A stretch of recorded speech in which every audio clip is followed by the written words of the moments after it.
there's no real intro to start with, but today I decided to do a video about one of my favorite, games of all time, Tokyo Mirage Sessions, FE Sharp. It's a Fire Emblem SMT crossover game, which doesn't get a lot of love.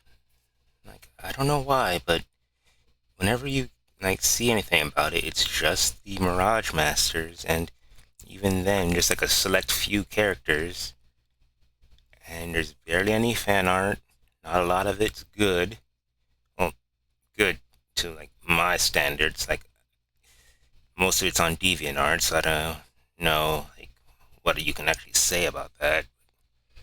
I don't even think there's AI slop of it, really, but I can't find any real art or model rips or anything of like any of the enemies, really. Someone tried to do a model rip of the game, but they stopped after 5 things. It had a concept art book, but there's no PDF of it anywhere, so that's a bust. So really, I decided, you know what? Why not do some homebrew and turn the main enemies of the game and the part of the actual title, the mirages right here, into a DnD monster slash race. So I figured that's what we would be doing today, and hopefully all right, let's see. I'll try to go over everything, what's a mirage, the lore, the stat blocks, maybe some quests. I really thought this all up on the spot and then tried to make a slide for it because I didn't have B footage, because that's oh so hard. So why didn't I add the Mirage Masters? Well, someone already made a fan TTRPG based on the Mirage Masters. There's that.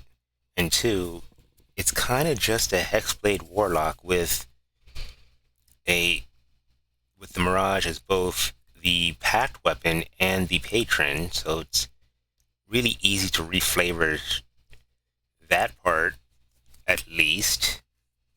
And since technically they're all multi-classes, even more so than other converting X to DnD, it's really not that much of a thing to go over.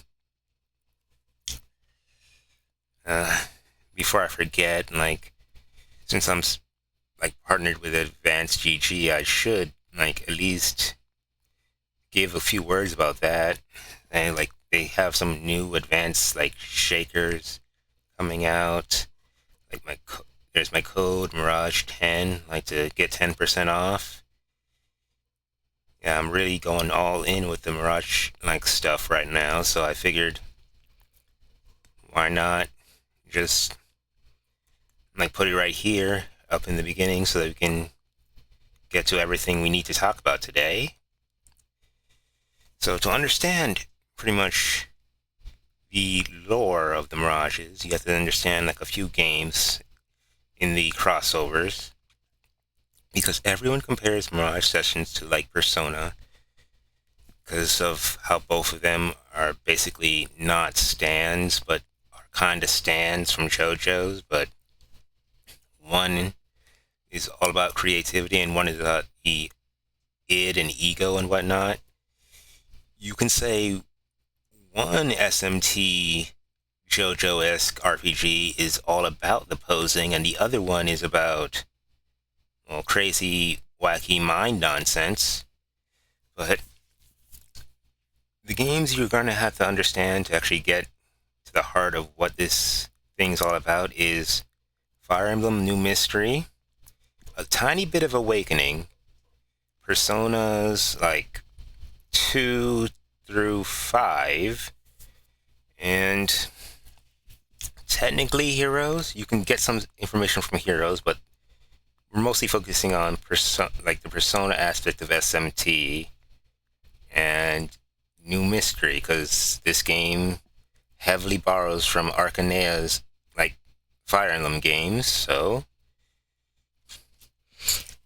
like I said, it's a crossover. Even though it's mainline SMT's the part of the crossover, everyone says it's just Persona. So we're not going to go like too far into it. And since the Mirages technically are the SMT demons in this game, you could just toss them in as reskins of things from the Abyss or Nine Hells. Like, I wouldn't say that, but I know some people can say that. Like, at this point, if I was more social on YouTube or X or something, a Fire Emblem or like DnD content creator on YouTube would pop in and like try to explain why that like assumption is very much wrong and a bad idea, and why you're kind of dumb for doing that. But I'm not, so there's nobody here.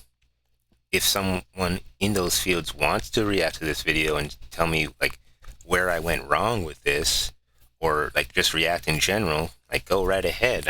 I'm not stopping you. Like, I would gladly welcome it. I would gladly welcome any more fan content for Tokyo Mirage sessions.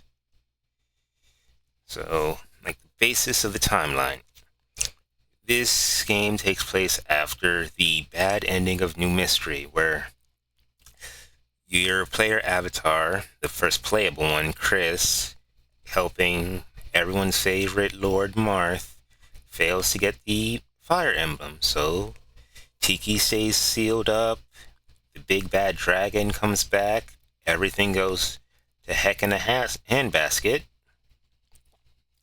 And given the timeline that is seen from TMS, everything from New Mystery to Awakening happens in this timeline as basically an industrial revolution, but cyberpunk happens. So technically, the game that takes place between TMS and New Mystery would be the first game of Fire Emblem to have like actual guns and sci-fi stuff in it. But it doesn't exist because, I don't know, the developers are cowards or something? Who knows? Like, that'd be a good game, but that brings to mind the other bits of lore between those games from Valentia, New Mystery, and Awakening. Certain characters are still alive and are active in this, so Fornius and the creation probably still exist, and the creation was still made. You can argue that the Grima / the creation from Heroes is actually from this timeline because of how nicer they are, and how technically in this timeline Fornius wouldn't be like extradited for his craziness and is going to the extremes for his research. So if he made the creation would have been like more sociable. Like, it'd still probably be Grima, but it would still be more sociable. Like, an asshole, but like a nice asshole. Like, asshole with a heart of gold, maybe. But that still brings into mind that Chris, the avatar, in the bad ending, disappears and is presumed dead, but he or she presumed to have died protecting Marth. And if you listen to some Fire Emblem creators, they might have been in a throuple with Marth, and I can't remember her name, but I don't know. I'm not the master lore experts they are, so I'm not going to argue about that. But I would say, given that it's kind of implied and some technically second like primary sources, because it's not in the games, but the creators have mentioned it in their development of the games, Chris design was invoked for one of the Fire Emblem Awakening characters. So you could say that Cordella, I think that's her name, the Pegasus that wants to go with Chrom but can't, is a descendant of Chris. Or you could subscribe to the theory that Robin's family, through his or her mother, is the descendant of Chris, because Chris wanted to have like a family and kids that with a family line protecting Marth's family line in New Mystery. So you can argue that. So given that you can, and since the events of TMS take place from New Mystery to Awakening on the Fire Emblem side, that just means that TMS, like Chris, was likely involved in the creation of Grima, and that's how they disappeared, protecting Marth while also being a primary source for the creation's more positive personality. But given that you don't see Grima in TMS, it's likely they're still left behind after the final events of the Arcanea timeline in TMS happens, where the Opera of Shadow is used, and it sucks the entire continent into a space between worlds. Typically, it's assumed to be the Out Realms, but it's lost between worlds, and that world is essentially the Idolospheres, which are many pocket dimensions filled with Performa, which is the crystallized like energy of human creativity through rituals. Basically, rituals are actions performed to invoke the power of the gods, and Performa is the energy generated from those kind of actions. But all other creative actions are also generating Performa. So being an actor, a musician, a songwriter, a VTuber, some people might argue an AR artist or creator, a stuntman, and quite a few other like tasks require some form of creativity and generate some amount of Performa. And actual places like cities, towns, buildings, countries also passively generate it. The people from Arcanea, they went cyberpunk, Industrial Revolution, so they kind of became more cyborg-like, including the animals, and a few of their magical creations did as well, which in turn is why the Mirages all kind of look the way they do. They're otherworldly because they're all kind of cyborgs, and due to the Opera of Shadows, they now must consume Performa, which is, like I said, creative energy. So in a D&D terms, that would essentially mean they were mortal plane creatures from the material plane that got sent into a new plane that was essentially created by this massive spell ritual.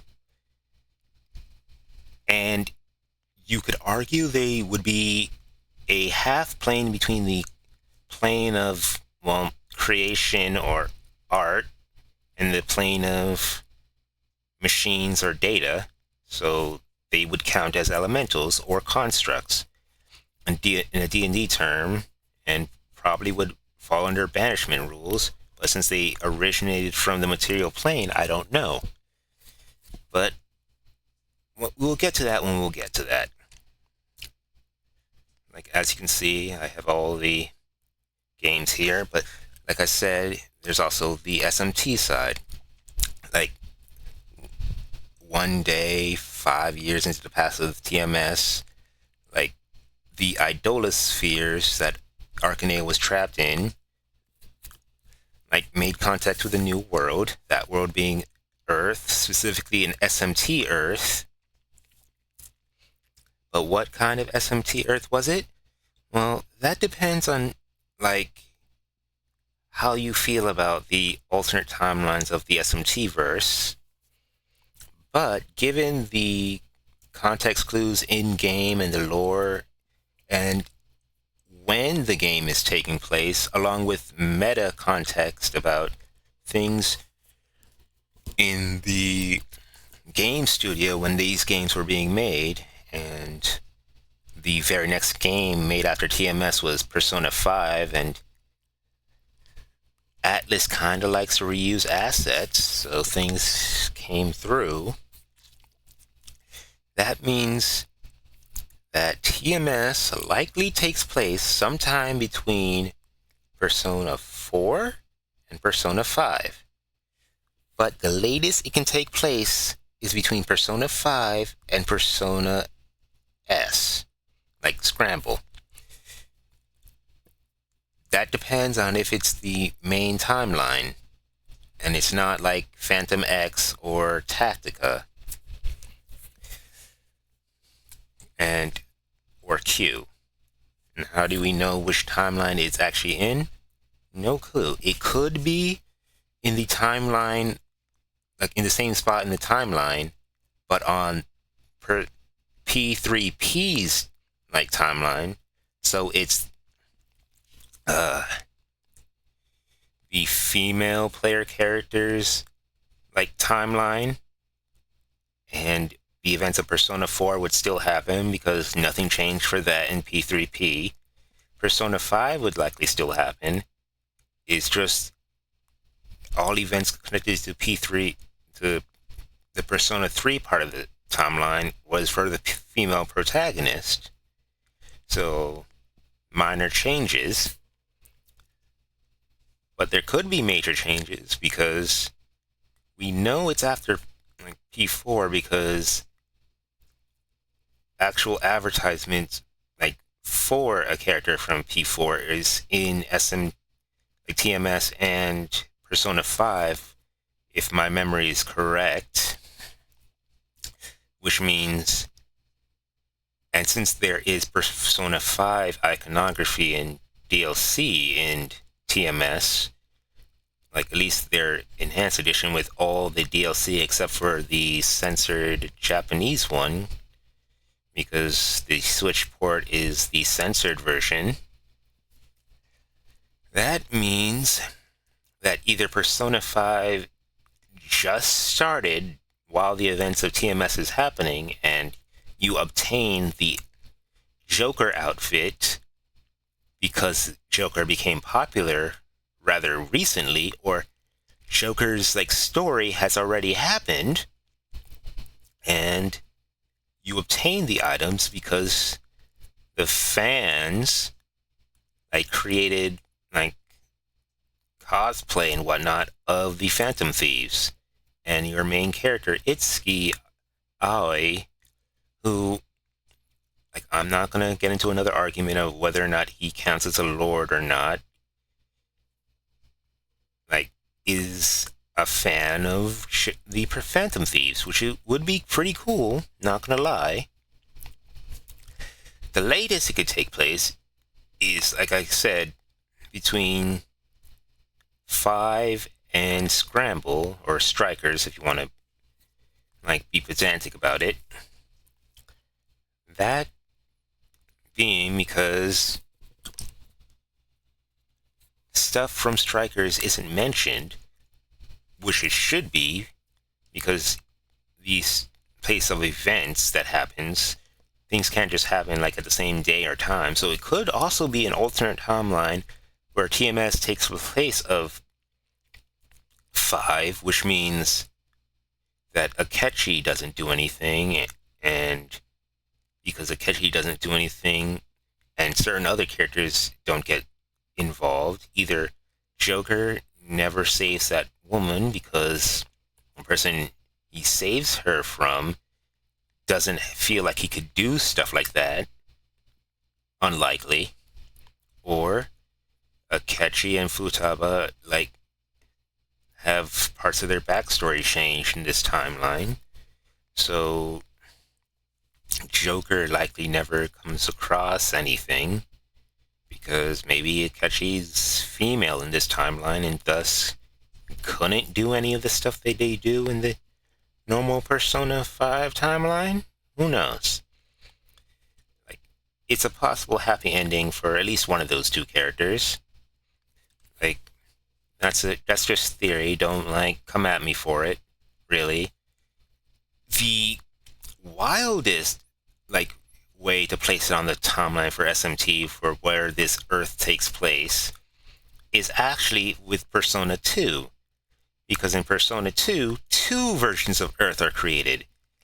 The main one we follow is the one where after 2, 3, 4, and 5 happen. But there's a second one that's technically post-apocalyptic and is recovering that the protagonist of 2 goes to. Because 2 is actually 2 different games. And there's 2 protagonists for each game, and the first protagonist is on Earth 1, and Earth 2, I guess, if you want to call it that, is where the second protagonist is, and is the main Earth.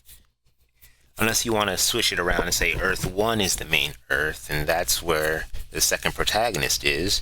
It doesn't really matter, but if it is the other Earth from Persona 2,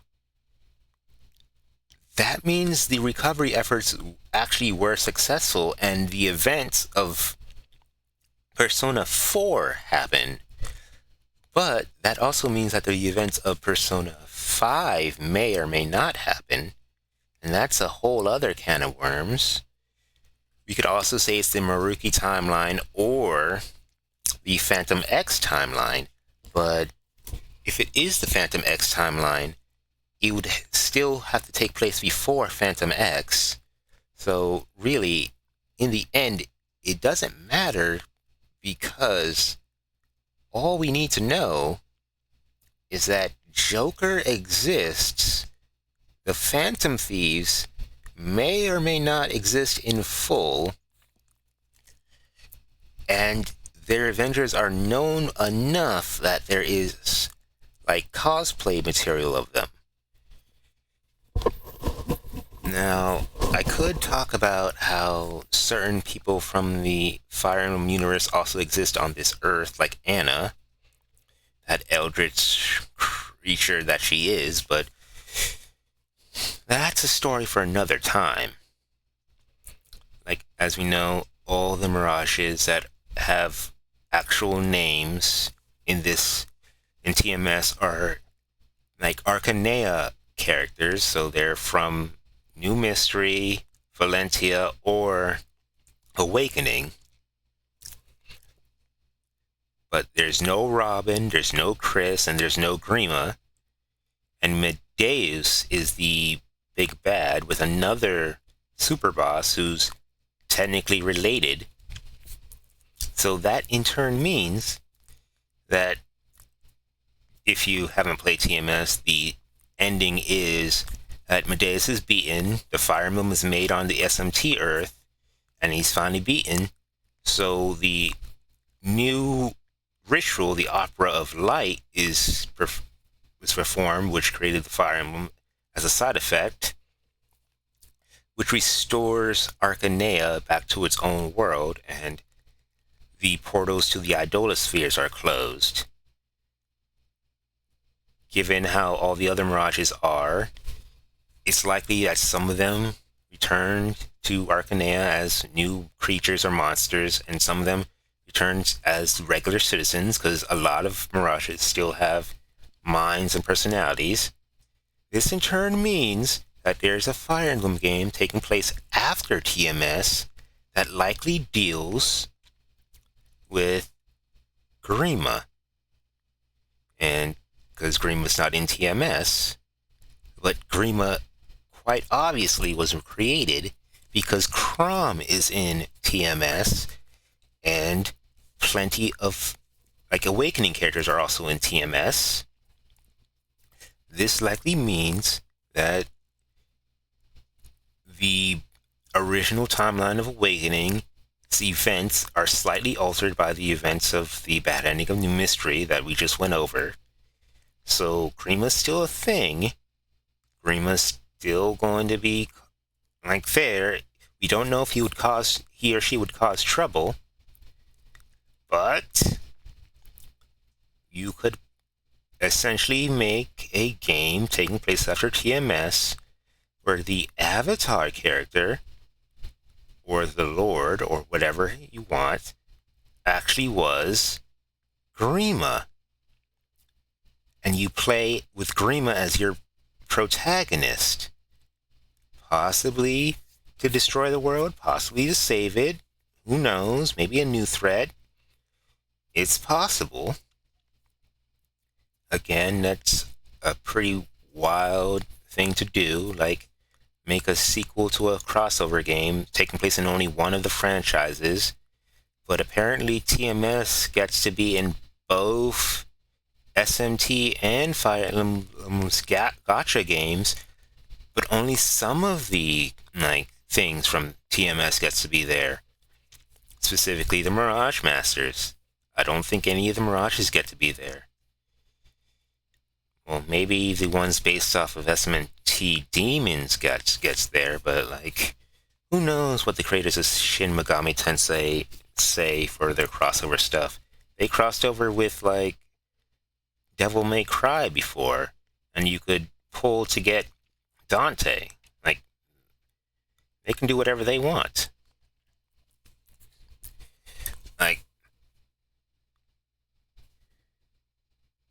So obviously we've gone over how things go.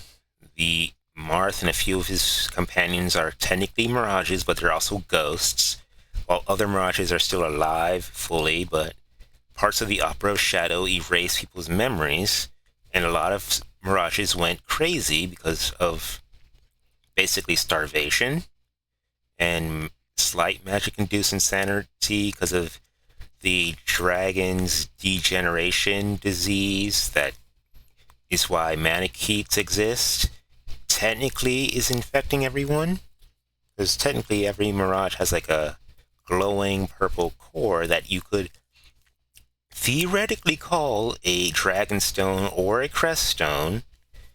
So technically they might count under the rules of Manicheets. I won't go into it that deeply.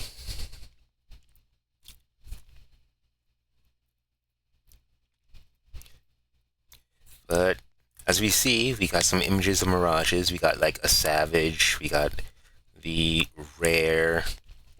We got Crom. We got a few of the characters. We got Medeus here. We got Cain, Paula, Adversa. I forget what this one is. And that's Long Q and some other person.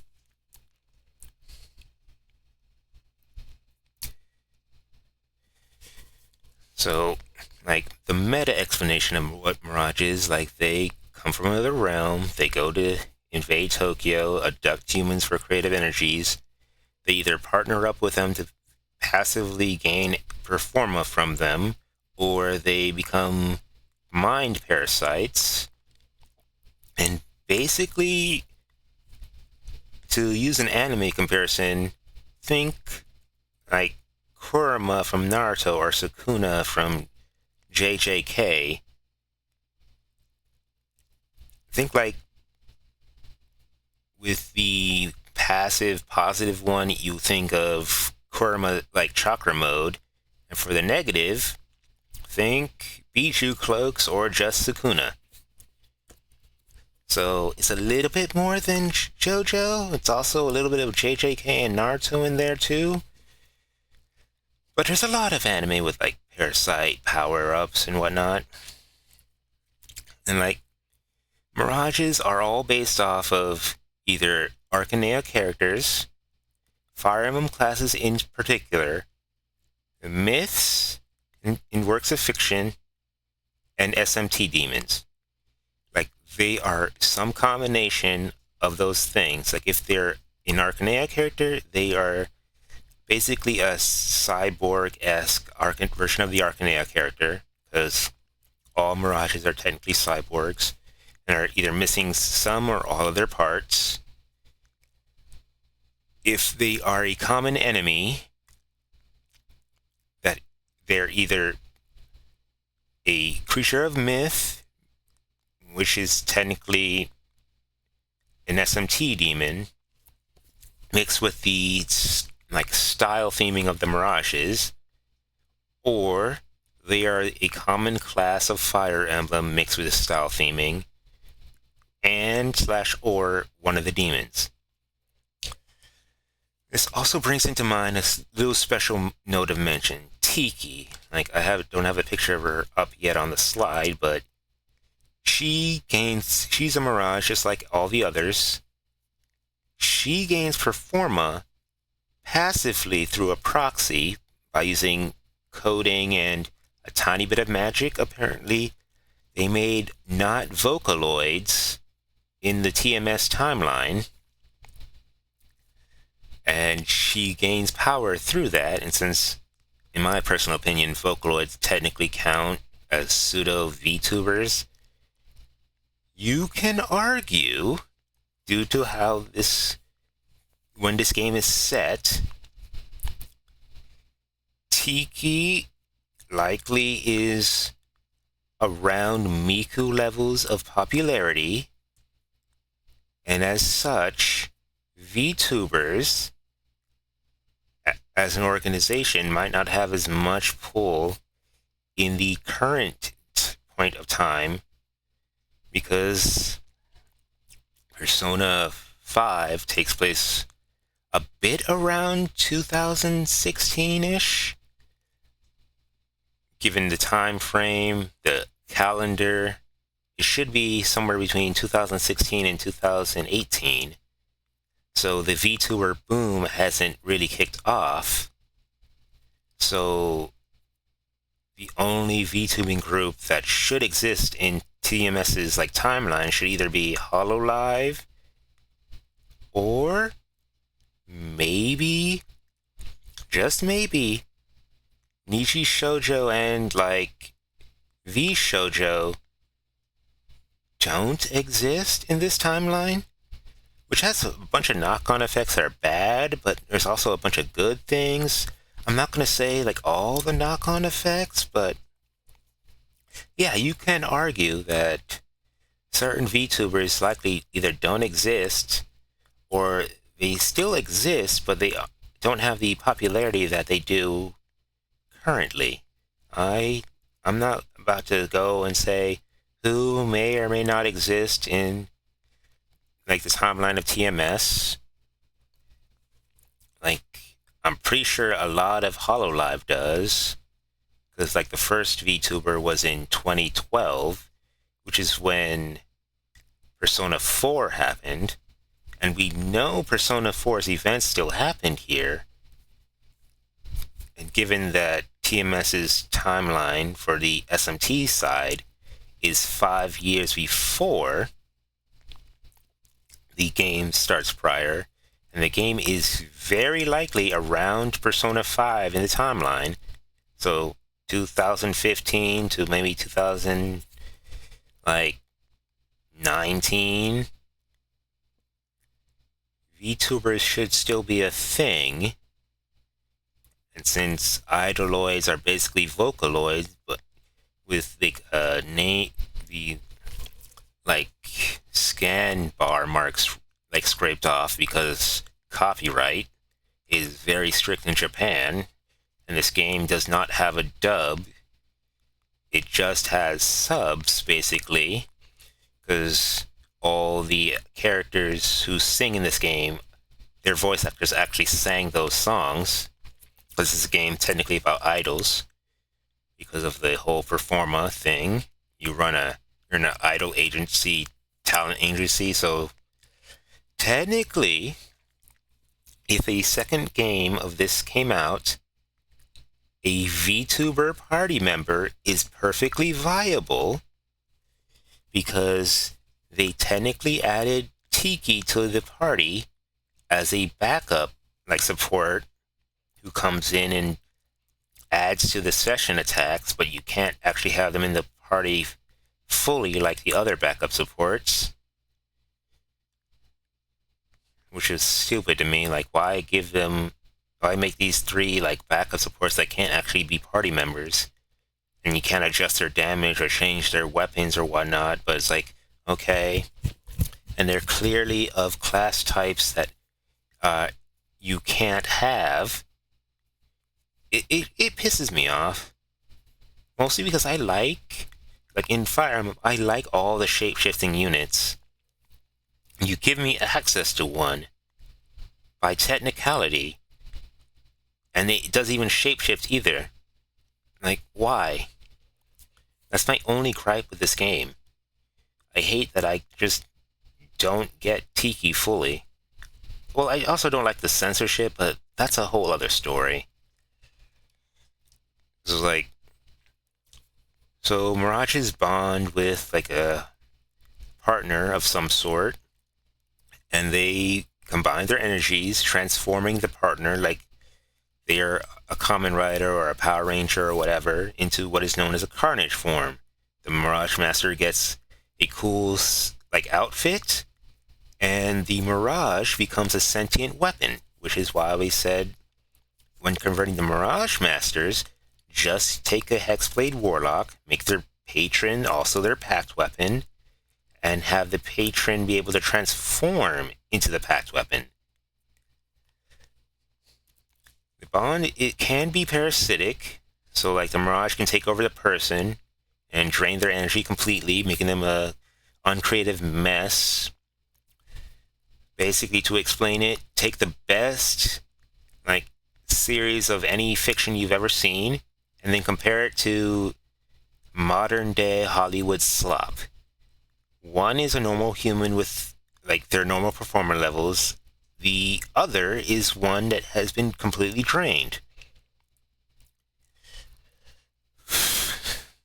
Also, like being a Mirage Master gives you like imparts the Mirage's skills with whatever they are best at into you, and lets you have access to magic. A mix of magic from SMT and Fire Emblem specifically, but you also gain weaknesses.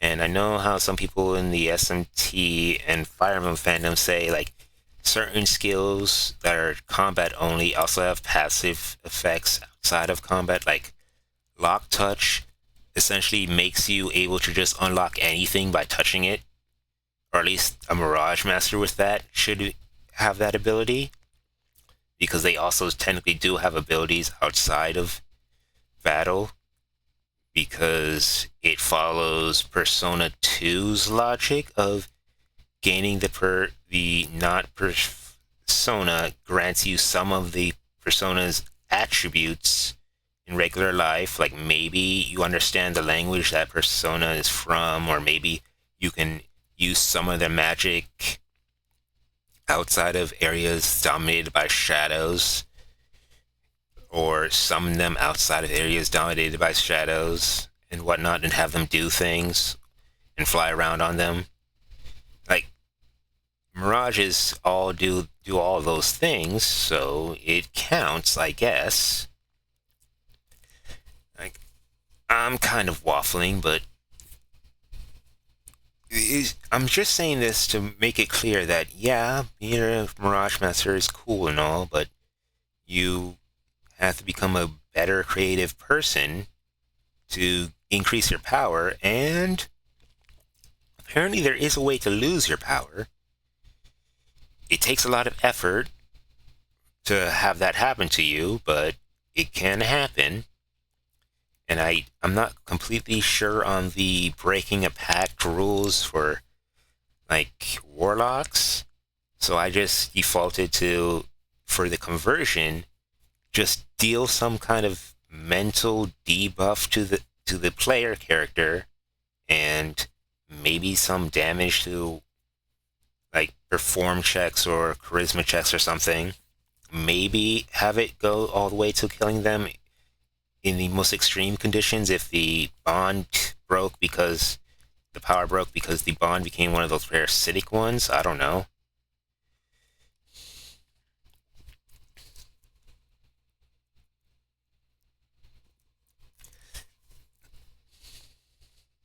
Like humans with like large amounts of performa are generally creative and artistic. Like we've also gone through over some of the careers that a Mirage Master likely has. I never talked about photography, but photography is one. Lewd tubers would also technically count, and things in that sphere, but I don't think anyone wants one of their party members to technically be an OnlyFans girl.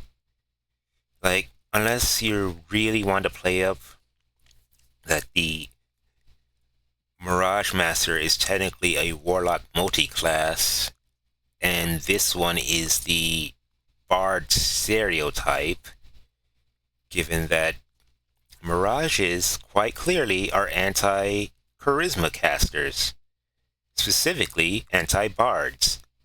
So, I don't know, that'd be a weird joke character to make, but I'm not your like ma. I'm not gonna tell you what you can and can't do. So have at it. But Mirage Masters are like sensitive to the world around them. They can see performa, see people generate new performa, generate new ideas, see mirages, because technically mirages can be invisible to normal people because they have some JoJo rules applied to them, just like how personas do. And the Mirage Master shares her excess generated performa with the Mirage, feeding it, which goes into some of the rules we make later. Like, I'm not Dungeon Dad, so I don't have, like, a real good, like, scripting for this video. It's kind of like my first attempt at making just a pure video and not uploading a VOD, but I had to because, like, I just felt like it would be good to actually have some more context for like my favorite game. And like I'm not the best at artist and I don't have money to commission art, so here we are. And because my VTuber model is kind of based on this game, so I had to pay some respects, considering I'm probably gonna be old and dead by the time a new game comes out.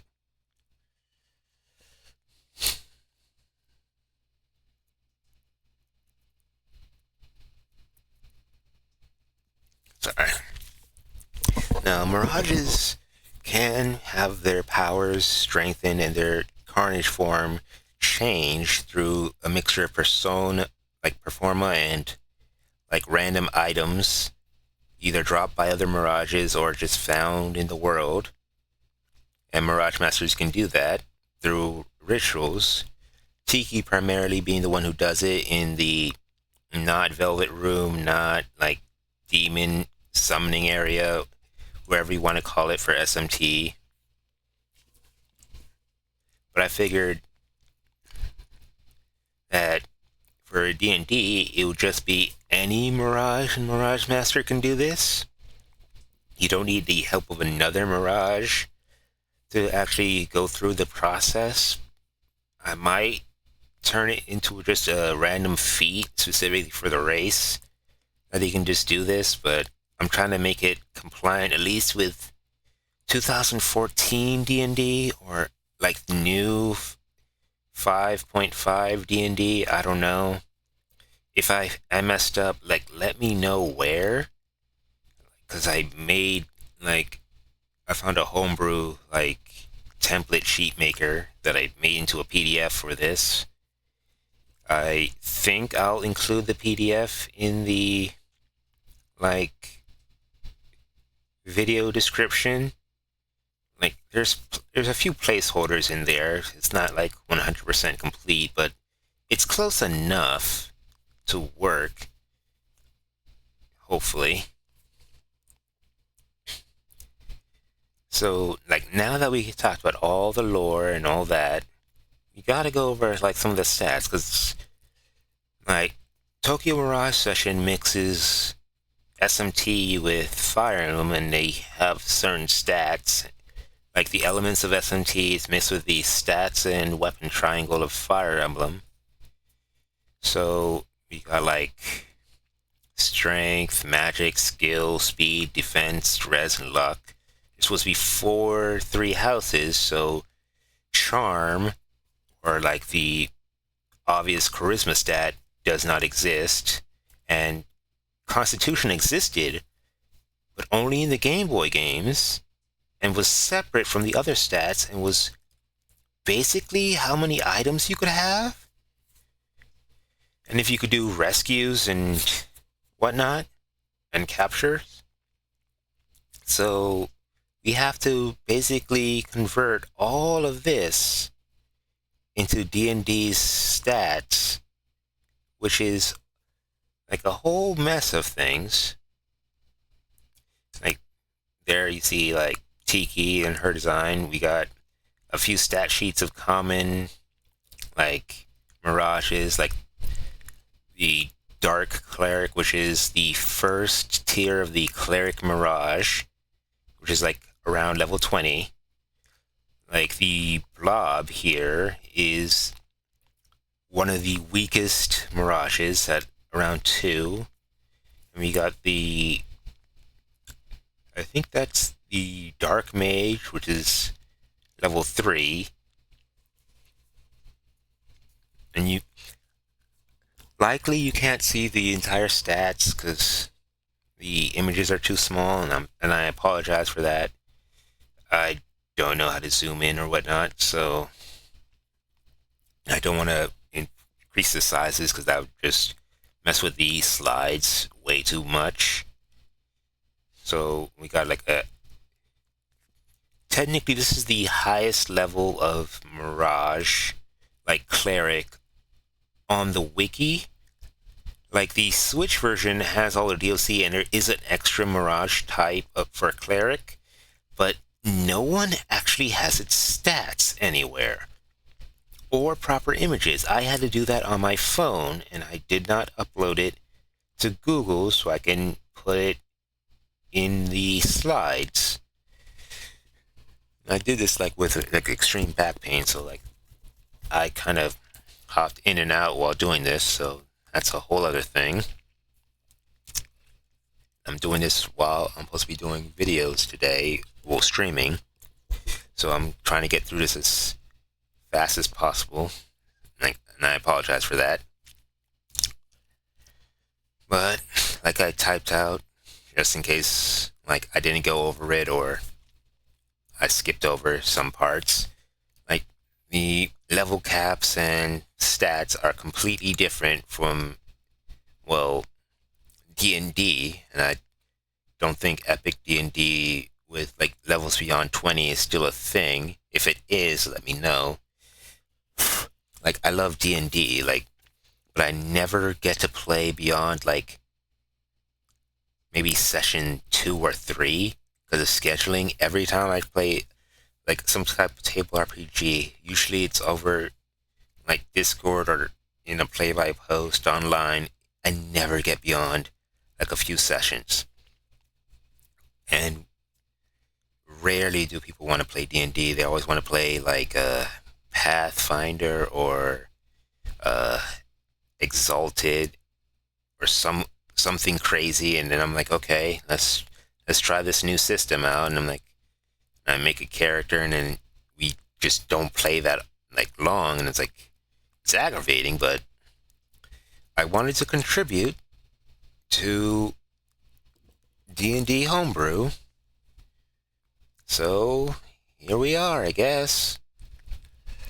So obviously, like, I had the stats of both games side by side, showing what they do, and like, then I put some example stat blocks for the actual theming for this Homebrew race/monster, because I made the PDF. Well, the PDF like maker only lets me make monster stat blocks, but I kind of wanted to make this as a race, So I tried to do both, so you can have it as a monster that you fight and as a race that you can play as. So I had to go get some example stat blocks for the general theming, since, well, they feed off creative energies. I had the vampire stat block right here to give you a basic theme of where you're going, and I got other homebrew stat blocks and stat features from other creatures that are similar to the Mirage and the vampire that are also converted to D&D, which was the changelings from MOP.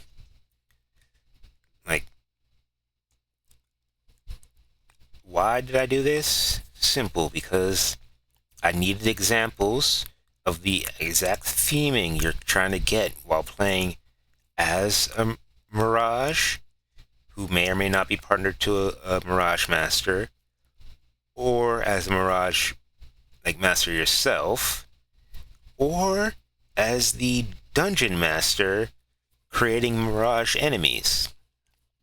Because idolospheres are created parallel to the normal world in places with high performa, so they're technically massive city dungeons based on the area that the idolosphere is in, the entrance is in. So it's illusionary Daitama, illusionary Tokyo, illusionary generic starting D&D town. It'll just be that place with a theme of some kind of creative expression art thing, photography, film, making something or other that's creative, that would be classified as something that would generate performa, mixed with the area that it's in to make some kind of cool area or dungeon or city. One is next to side a upcoming idol/model place, so it has giant clothes that are used to travel from layer to layer. Things like that. Or one is inside a movie studio, so it's a giant city-sized studio with giant TVs showing all the things that are being made. So then I got a generic explanation of each stat in D&D and what they do. You can pause and read them over if you wish, if they actually come up on your screen. If they don't, I very much apologize. So, I also found a guide for making homebrew races, which I kind of followed to help me out. And now we're going on to the PDF, or at least what I was able to make. I don't know if I can actually zoom in.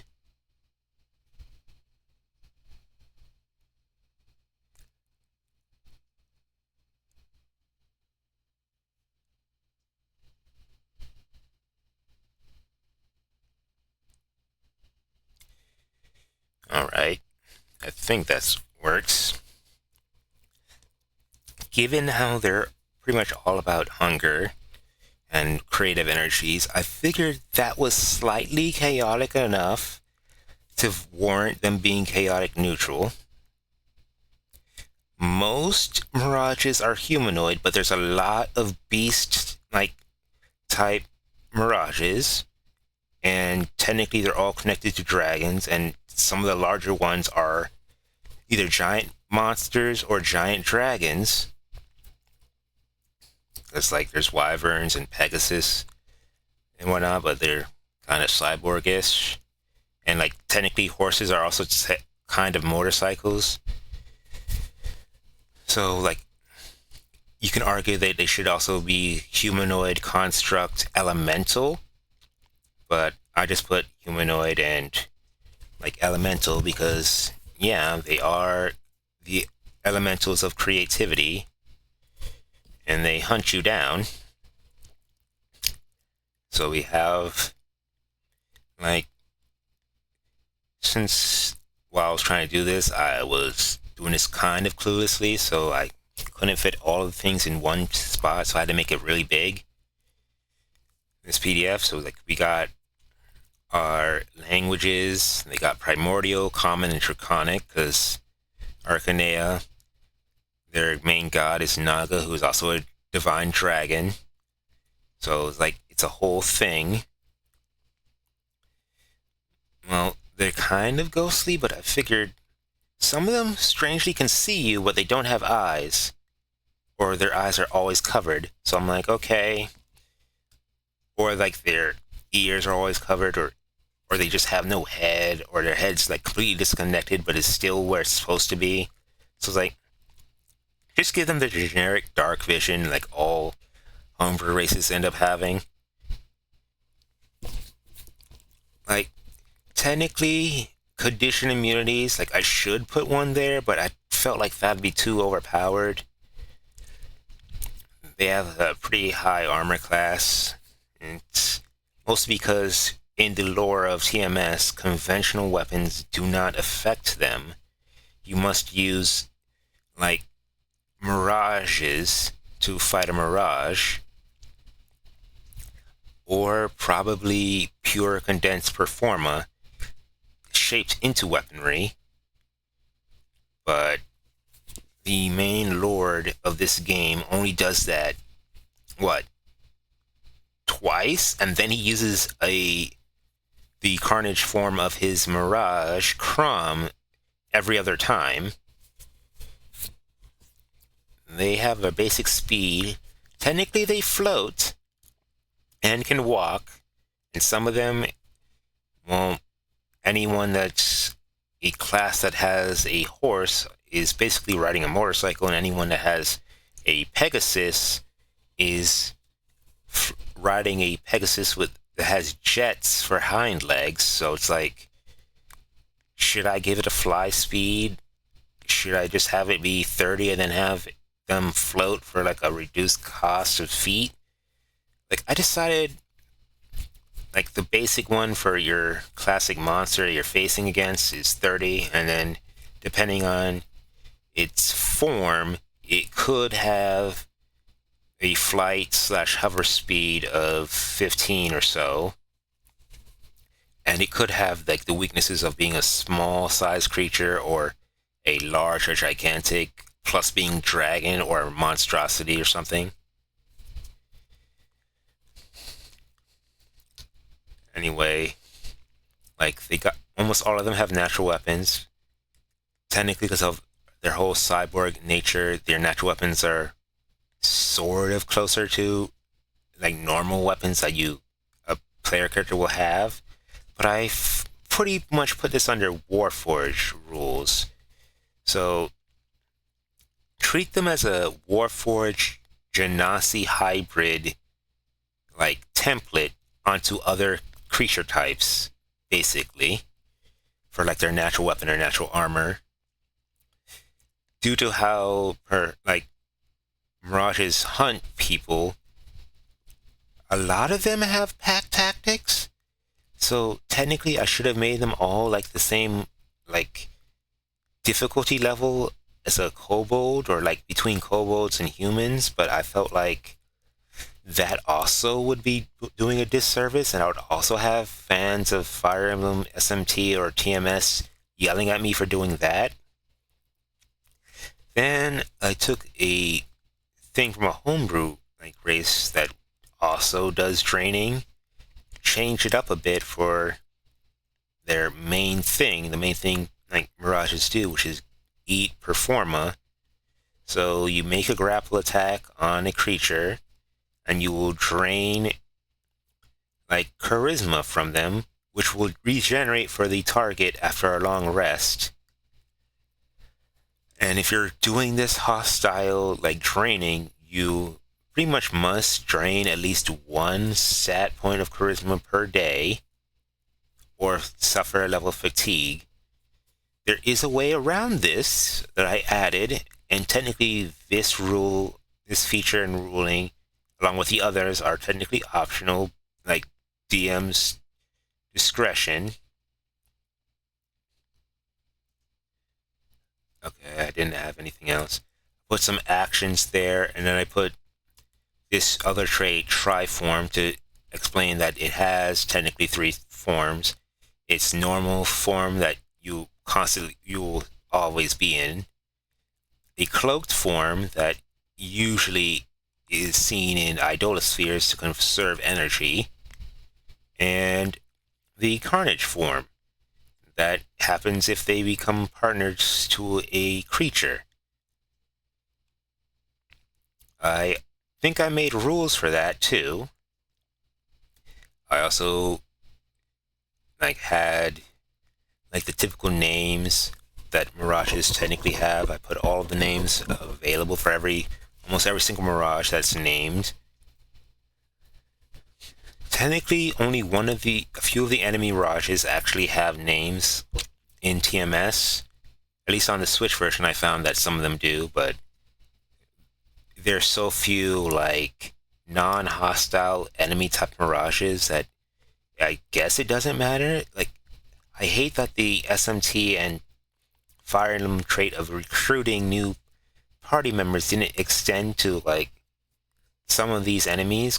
You recruit enemies in SMT and you recruit enemies in Fire Emblem, but you can't recruit enemies here because your recruitment is styled after Persona. So it's okay, you got the ages. Technically, I don't know what their max age would be, but since Marth is a ghost, but Crom is alive, I figured standard medieval age of adulthood, around 16. They have long lives, but they're not immortal. Alignment, most of the mirages are neutral. A lot of the ones that are going to attack you are because, hunger, and because it's a JRPG and they're enemies. And everyone else is either following one of the 2 dragons in this giant conflict, either Medeus or the followers of Marth, who's technically a follower of Naga. So it's they're neutral, slightly chaotic. Their size, most are around human height, with some being either significantly larger or significantly smaller, depending on their body type.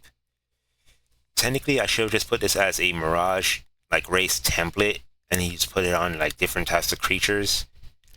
But I just put it as a trait here, to have it so you can play as the smaller or larger ones, but you won't actually go past large, because I don't want to have DMs yelling at me. But because of how their body plan is, and because they also transform into weapons when partnered to another creature, I had to say that there should be restrictions on the classes they can pick. Because they're from an SMT crossover, they have weaknesses and can be doubled in damages. So I put the the DnD equivalent to their weaknesses, and you must pick 2 to be weak to and 1 damage type to resist. That's not optional. And you can't just double up. It's I had to be thematic, so it's and then I did something for their cloaked ability and their sub races. So I pretty much made the Savage Mirage, which is a super enemy that spawns inside idolosphere dungeons, that are always higher level than you or better statted if you're the same level, as one of the sub races, and also included the rare Mirage into that. their special thing for that subrace is they have +2 in perception and survival checks, and they get an extra 1d4 advantage on any roll that's against a charisma-based spell cast or a bard. Then you got the tame mirages, which is pretty much every single other mirage, and those are partnered to a master, which I'm pretty sure like it has a extra intelligence check. I put in Carnage form, so either you or the creature you're partnered to will choose the weapon that you transform into, and you're also treated as a pact weapon for usage in casting for both players, or you or the NPC.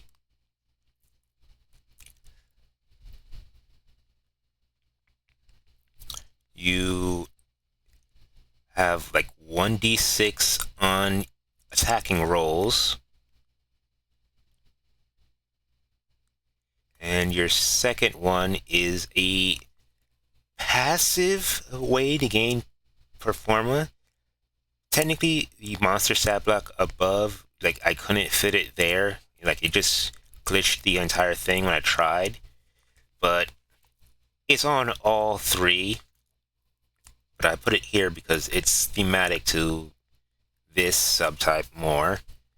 But you don't have to deal with the hostile fatigue debuff as long as you're either in an idolosphere with high amounts of performa, you're partnered to someone with high amounts of performa, or you're generally in such an area with doing that. I also added in how to actually partner to a creature. It's a D10 roll for both you and the creature, and like passively gaining performa otherwise is a like D6. You don't really have any armor proficiencies. Your weapon proficiencies are basically whatever class you are, so I didn't put anything there. You're skilled with like creative tools, so I put arson's tools. Like you got basic saving throws, constitution, dexterity. I put like the skills that you most commonly would be rocking, so it's like choose 2 of. Your spellcasting, basic equipment. Yeah, so they're technically anti-bard, so I put some comments about that. And then for the form changes, I think I just talked about the forms. Like I put placeholder, like class tables for the forms they can take. So I guess that's all I had for this. Like I know it's not much, but it's what I had, and I just figured why not.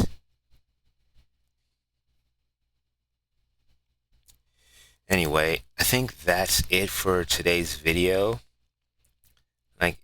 Like and subscribe if you want more videos from me that are just me trying to do a video instead of streaming. I'm gonna get something to drink and then I'll probably be doing something else, but like thanks for watching, I guess. Alright.